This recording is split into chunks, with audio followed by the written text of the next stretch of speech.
Our top story this morning, Caressa Hardy, also known as Glenn Dibley, charged with killing two men near Frenchtown in 2013 and then disposing of their bodies, now stands accused of also attempting to hire several different people to kill the chief witness in the case. Missoula County Attorney Kirsten Pabst outlines the latest charges against Hardy. Recently just filed 2 additional charges of solicitation to commit deliberate homicide. We're alleging in the amended information that Mr. Hardy has attempted to hire people to kill the witness that has disclosed that she saw the original homicides. Pabst said Hardy allegedly approached other inmates in the jail with the same request. We were contacted by individuals that Mr. Hardy had approached and asked to speak to law enforcement. Law enforcement did a pretty extensive additional investigation and determined that indeed, as charged, Mr. Hardy had tried to solicit more than one other individual to go and kill the witness. Pabst said the charges of solicitation to commit deliberate homicide have been added to the 2 original counts of deliberate homicide of Thomas Korjak and Robert Orozco. Bail was originally set at $2 million. That's where it's going to stay, to assure authorities that Hardy will remain in the Missoula County Jail until his trial. A Montana woman has pleaded guilty to embezzling nearly $400,000 from a Billings repo company over a 7-year period. The Billings Gazette reports Jennifer Ann Thaw pleaded guilty yesterday in federal court to 4 counts of wire fraud. Federal investigators say she was charged after making 4 unauthorized wire transfers in July of last year from her employer, JNS Recovery Incorporated.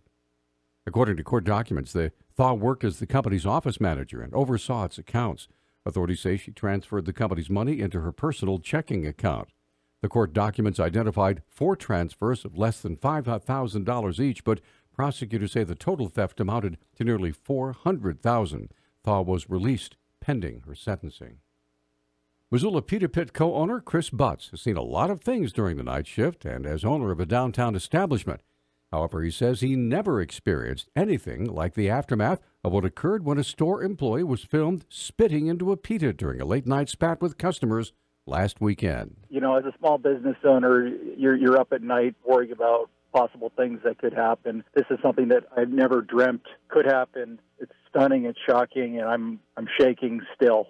So, yeah, we're trying to work through it, and I'm blown away by the tremendous support from so many people that are just calling and texting me. That's really uplifting. The video of the altercation has gone viral, even being featured on Fox News. Butts says the spitting employee is now an ex-employee, but would not disclose if she quit or was fired. Now the situation is in the hands of police and the Missoula community. We don't know exactly what happened before the video or after the video. All we know is what we see in the video, and for that, we're just tremendously sorry. You know, we've been around for 14 years, and we want to be around another 14. We have no idea the impact this incident will have on us. We know it's a very tight business under good conditions, and now we're dealing with this. But people of Missoula, like I said, have just been super, super kind. Butts says conflict resolution is something every new employee experiences training with, but it's become a real focus after this incident. Butts says the old adage, nothing good happens after midnight, can be correct much of the time. He should know the Pita Pit stays open until 3 a.m. and often catches the downtown bar crowd when they close at 2 a.m. U.S. Senate candidate Troy Downing is asking a judge to throw out several charges, alleging that he did not live in Montana when he bought resident hunting licenses, claiming past accountants made errors in his tax filing. The Bozeman Daily Chronicle reported yesterday that Downing's attorney filed a pretrial motion at Gallatin County Justice Court and said the residency listed on the Big Sky businessman's tax returns is being corrected. He asked that the documents be redacted from court records. Downing's accused of illegally buying licenses from 2011 to 2016. Investigators have characterized his time in Montana as, quote, seasonal at best, end quote, during the years at issue. The Republican is seeking to challenge Democrat Senator John Tester. This week, law enforcement officers from around the Northwest will be converging in Missoula for training on how to spot and prevent human trafficking, and the community is asked to help out. Missoula Police Detective Guy Baker says human trafficking often correlates with drug trafficking, something which has spiked in Missoula. There is a definite correlation. In fact, a couple of the past historical drug conspiracies that our task forces worked that involved trafficking of methamphetamine and heroin also involved trafficking of females. So human trafficking is the second leading crime industry on earth today. Behind drugs is number one, and weapons is number three. So drugs, humans, and weapons are the top three.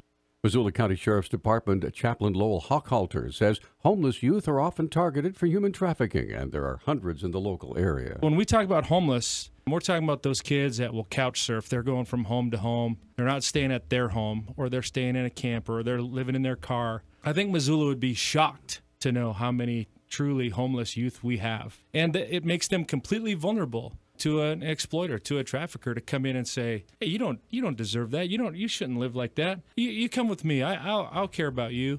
A community awareness conference on sex trafficking in Missoula will be held tomorrow at the University Center Theater at the UM.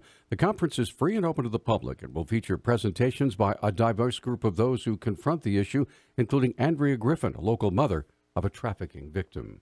March has been good for Mineral County after, quote, all hell was breaking loose, end quote, in November, with the sudden departure of the county sheriff and a rapid closure of the county jail. Commissioner Roman Zalawi said things are turning around. We finally got the plan up and running, and we have a full complement of jailers and dispatchers, and the jail administrator has been good getting everybody filled into their spaces and regular work shift going, and we officially opened the jail March the 2nd, and as of last Monday, we had 11 inmates in. Zalawi is also excited to hear that Secure Rural Schools funding was part of the omnibus bill that passed last Friday. We are absolutely ecstatic if they can get SRS and PILT reapproved. That'd be wonderful. So I think the PILT that we would get this year, we would get 37 cents an acre, and it turns out to be about $225,000 extra payment in lieu of taxes. And then the SRS, I think we're around $1 million we'd be getting for that. The Mineral County Jail can hold around 24 inmates and is starting to take in inmates from elsewhere.